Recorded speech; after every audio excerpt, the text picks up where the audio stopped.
TDB college road पर सड़क हादसे में 35 वर्षीय व्यक्ति गंभीर घायल। सीसीटीवी से कार का चला पता। रानीगंज के टीडीबी कॉलेज रोड पर मंगलवार सुबह हुए सड़क हादसे में 35 वर्षीय लक्ष्मी नारायण बाउरी गंभीर रूप से घायल हो गए। हादसे के बाद एक अज्ञात 4 पहिया वाहन मौके से फरार हो गया था। जानकारी के मुताबिक लक्ष्मी नारायण बाउरी बाजार से अपने घर लौट रहे थे। इसी दौरान टीडीबी कॉलेज रोड पर एक 4 पहिया वाहन ने उन्हें जोरदार टक्कर मार दी। दुर्घटना में वो गंभीर रूप से घायल हो गए, जिसके बाद उन्हें इलाज के लिए अस्पताल ले जाया गया। घटना के बाद पुलिस ने आसपास लगे सीसीटीवी कैमरों की फुटेज खंगाली। फुटेज के आधार पर दुर्घटना में शामिल वाहन की पहचान की गई। जांच में कथित तौर पर पता चला कि वाहन रानीगंज टीडीबी कॉलेज के एक प्रोफेसर का है।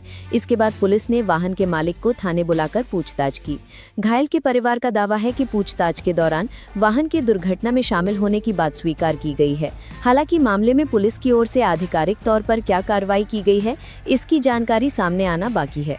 उधर गंभीर रूप से घायल लक्ष्मी नारायण बाउरी के परिवार की चिंता बढ़ गई है।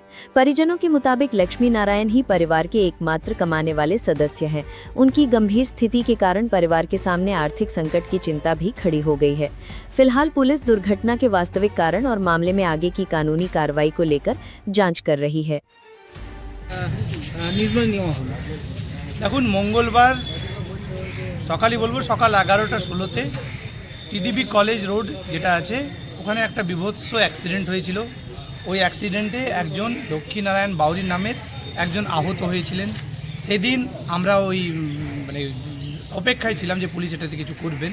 তারপরে আমরা দেখলাম যে পরের দিন গাড়ির অ্যাক্সিডেন্ট যে হলো তার গাড়ির ভিডিও পাওয়া গেল, কিন্তু আমরা খুবই আহত ছিলাম যে কার গাড়ি আছে, কার গাড়ির তলায় একটা মানুষ চলে এসছে, সেটা ওই লোকটা এখন অবধি সন্ধান নেয়নি। আজকে জানতে পাওয়া গেল পুলিশের মাধ্যমেই যে উনি টিডিবি কলেজের একজন প্রফেসর। নামটা এখন আমাকে তিনি বলেননি, আমি নামটা জানতে পারিনি, তাই ওনাকে ডাকা হয়েছিল। আর ওনাকে এর জন্যে আমিও প্রশ্ন করেছি যে এইরকম করা তো উচিত নয়। তিনি নিজের ভুল স্বীকার করেছেন, তার সাথে এই ভরসা দিয়েছেন যে যে আহত পরিবার আছে তাদের এখন যে লোকটা যে হয়তো অ্যাক্সিডেন্ট হয়েছে ও এখন কাজকর্ম করতে পারবে না, তাই ওকে একটু সাহায্য করার ফাইন্যান্সিয়াল অ্যাসিস্ট্যান্ট হিসেবে উনি দেবেন। আচ্ছা, এখন তো উনি দেখুন আবার বলি যে যেমন সরকারের নীতি থাকে সেরকমই সরকারের আচরণ দেখা যায়। আর তার প্রমাণ পেলাম যে একটা এত সিভিয়ার অ্যাক্সিডেন্টের পেশেন্ট আসানসোল মহকুমা হসপিটালে ভর্তি হয়েছে। আর ওখানে যে ওখানকার মানে কী বলবো হসপিটাল কর্তৃপক্ষের সাথে আমার আলাপ হয়েছিল, ওনারা বলেছেন যে আমরা বেস্ট ট্রিটমেন্ট এখানে দেব, যেটা মানে প্রাইভেট হসপিটালে যাওয়ার যেন দরকার পড়বে না। আর সেটা এখন অবধি আমরা দেখেছি খুব ভালোভাবে ওনার ট্রিটমেন্ট হচ্ছে। এখন যে আমরা রিপোর্ট পেয়েছি যে আর সেরকম প্রাণ হারিয়ে যাওয়ার মতন অবস্থা নেই, তিনি সেই অবস্থা থেকে বেঁচে গেছেন। আর এখন ওনার পায়ে রড দিয়ে স্টিল দিয়ে ওনাকে দাঁড় করার চেষ্টা চলছে। সেটার জন্য কয়েকটা সিভিয়ার অপারেশন সেই আসানসোল মাল্টি স্পেশালিটি হসপিটালেই হবে। তার জন্য অবশ্যই আমি পশ্চিমবাংলার যে স্বাস্থ্যমন্ত্রী আছেন ওনাকে আমি ধন্যবাদ জানাতে চাই। আর এই কামনা করি যে এরকমই স্বাস্থ্য পরিষেবা সরকারি হসপিটালে লোকজনকে দেওয়া। আজকের বৈঠকে কতটা দায়িত্ব নিলেন ওনারা? উনি বলেছেন যে মোটামুটি 1 বছরে যে ওষুধের খরচা হবে আর পরিবারের মানে ভরণ পোষণ যে খরচা হবে সেটা তিনি মানে বহন করবেন। ঠিক। আপনার নাম? ভারতীয় জনতা যুব মোর্চার সভাপতি অনিল মন্ডল।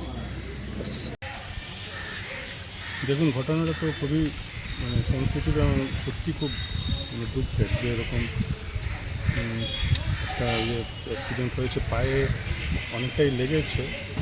আমরা সেটা নিয়ে খুব চিন্তায় আছি যে ওকে কীভাবে সাহায্য করা যায়। আমরা ওইখানে বসে এটাই বললাম যারা এসেছে যে তার যা লাগবে, এরপরে ওর হসপিটালে রয়েছে, বিকেলবেলা যাবো দেখা করতে। আমার ওখানে পরিচিত লোকজন আছে, তাদের বললাম এখানে ফোনে যে টেক কেয়ার করতে, যাতে ঠিকঠাকভাবে ট্রিটমেন্টটা হয়।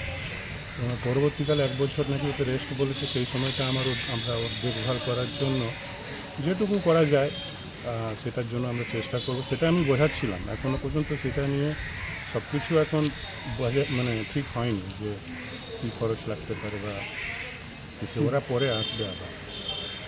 এবং সেইভাবেই বেঁচে আছে, এটা ভালো, মানে ও ঠিক হয়ে গেছে যাবে বলে আমরা খবর পেয়েছি। এইটা একটা ভালো খবর। কিন্তু মানে লোকটাও ওই মদ খেয়ে ওইখানে পড়েছিল, এইটাও মানে ব্যাপারটা ঠিক তো না। যে এটা খারাপ হয়েছে, ঘটনাটা অবশ্যই নিন্দনীয়, এটা নিয়ে কিছু বলার আমার নেই না।